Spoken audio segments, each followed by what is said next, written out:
Salut, c'est Cutter. Aujourd'hui, je vous parle de mécanique.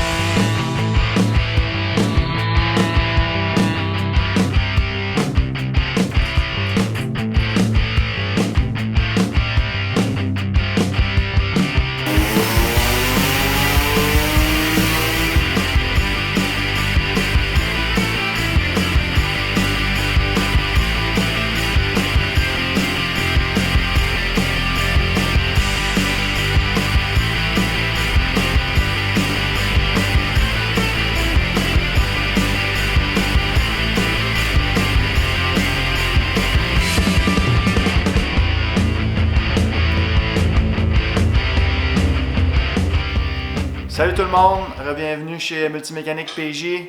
Donc on a tout monté mon bicycle, on a fini ça tantôt. On est prêt à faire les premiers tests sur le dyno, bien sûr. On va essayer une couple de choses. Premièrement, on va essayer de voir si ça part.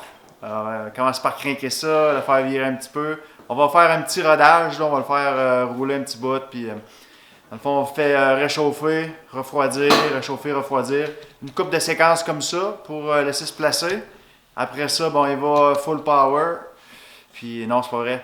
Après ça, on va checker si le mélange est bon, tout ça. Donc, c'est tout Pierre qui va gérer ça.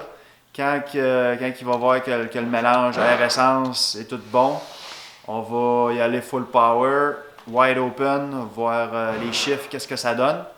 Donc, allons-y, allons voir si ça part.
Tu filmes en plus.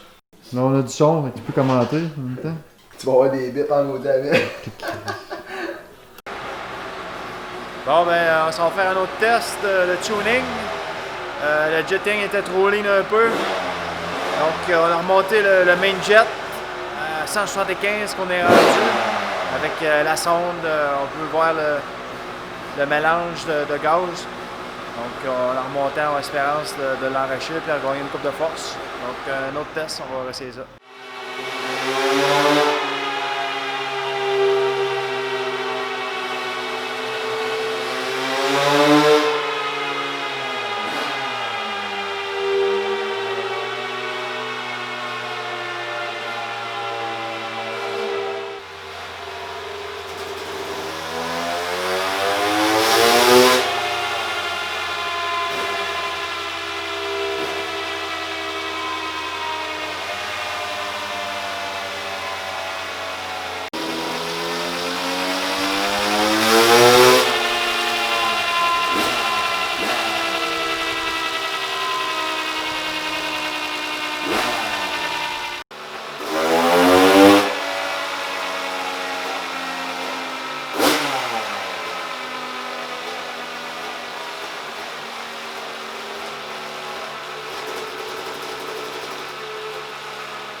Bon, fait que là, on est en train d'ajouter notre jetting.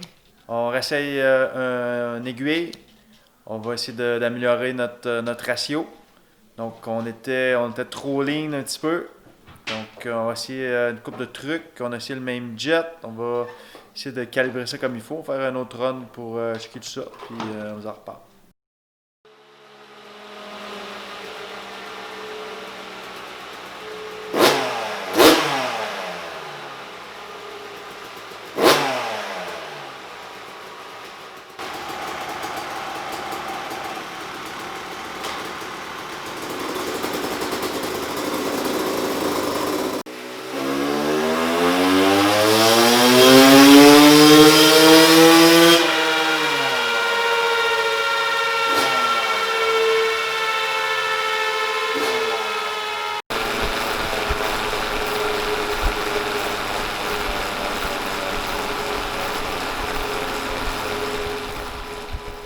On a fait une couple de tests avec le muffler Titanium FMF. Donc on a eu un baseline avec des chiffres. On va comparer ça avec le muffler stock Yamaha, qui est cette grosse canisse-là. Pow! Juste pour faire un comparatif.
Yes! Bon, nos tests sont faits. On a essayé plusieurs trucs. Dans les premiers tests, on a essayé l'Octanium de VP pour nous redonner un petit peu d'octane. En fait, moi, j'ai la tête qui est planée. Donc, ça prend un petit peu plus d'octane pour faire fonctionner ça. Les tests n'ont pas été très concluants. Donc, on n'avait pas tout à fait assez de puissance. On n'avait pas autant que l'année passée. Donc, on est revenu à un mélange de C12 50-50 avec du super. Donc, ce qui était très efficace. Avec ça, on a regagné notre puissance qu'on avait l'année passée. Donc, c'est un bon indice que l'Octanium n'était pas efficace pour mon moteur. Ensuite, on a essayé la pipe Gnarly, qui est une pipe surtout pour l'enduro. Une pipe qui donne beaucoup de torque. La réponse était meilleure aussi à bas régime, sauf que la courbe de puissance n'était pas belle, là. Donc, ça nous donnait du torque, un petit peu de HP aussi. Puis ensuite de ça, ça rebaissait là, trop pour que ça soit justifiable que je l'utilise. Donc, on est revenu à la pipe FMF Factory Fatty que j'utilisais l'année passée. On a ensuite essayé le muffler FMF PowerCore 2.1. Donc, ça, c'est un muffler en titanium qui était censé me redonner de la puissance. Malheureusement, il n'y a eu aucun gain. On a même perdu de la puissance, puis on n'a pas regagné de torque non plus. Donc, un peu déçu du muffler. Je pensais regagner beaucoup avec ça. Puis, pour mon moteur à moi, j'ai eu aucun gain.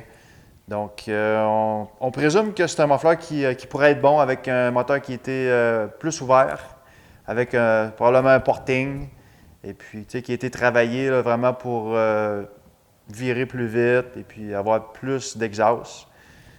Donc, mon moteur, moi, il est quand même relativement en stock, côté porting, cylindre et puis tout ça. Donc, pas nécessairement approprié pour ce muffler-là. Donc, on est revenu au muffler stock. C'est lui qui me donnait plus de puissance. Ensuite, on a joué un petit peu sur l'avance de timing. Donc, ça m'a redonné du torque à bas régime. Et puis, on a aussi baissé le Power Jet, qui était un petit peu trop riche, là. On a vraiment atteint une belle courbe. En fait, c'est qu'on avait une courbe à la base dans le jetting. Et puis maintenant, on a plus atteint une belle ligne constante avec notre jetting. Donc, on a baissé le Power Jet et puis on a remonté le Main Jet pour que ça travaille ensemble puis pour atteindre un bon niveau là, de jetting, là. Donc, on a terminé nos essais à presque 48 HP. Et puis, c'est relativement la même chose que l'année passée. Mais on n'a pas effectué de changement majeur. On a tout simplement essayé d'autres pièces qui ne nous donnaient pas de gain là, au bout du compte, là. Il nous reste quand même une couple de trucs à essayer avec la valve d'exhaust. Donc, ça aussi, c'est un peu des guesses. On va essayer de changer l'RPM que la valve d'exhaust ouvre. Malheureusement, on n'a pas le temps pour ça aujourd'hui. Ça va aller à plus tard, probablement dans quelques semaines, là, quand je reviens de m'entraîner des États-Unis. Donc, pour l'instant, je suis pas mal satisfait de la courbe de puissance qu'on a obtenue. La courbe est vraiment belle. Il n'y a pas aucun creux que je perds de la puissance dans toute la plage d'RPM. C'est ça que je voulais. Puis le torque aussi est vraiment bon à bas régime. Donc, on a le meilleur des deux mondes. On a beaucoup de torque et puis quand même du HP raisonnable aussi jusqu'à 8000 tours. Donc, on va aller essayer ça sur les rampes, Pasteur, voir comment ça fonctionne. Et on vous en reparle dans les prochaines vidéos. Fait que je vous invite à cliquer j'aime, à vous inscrire, puis aussi à ajouter un commentaire en bas si vous avez des questions. Ça me faire un plaisir de vous répondre. Je sais qu'on a travaillé pas mal de choses dans cet épisode-là. Donc, il va y avoir plusieurs questions qui vont tourner dans votre tête. Donc, je vais me faire le plaisir de répondre le mieux possible. Puis, on se voit dans la prochaine vidéo. La, la, la, la, la.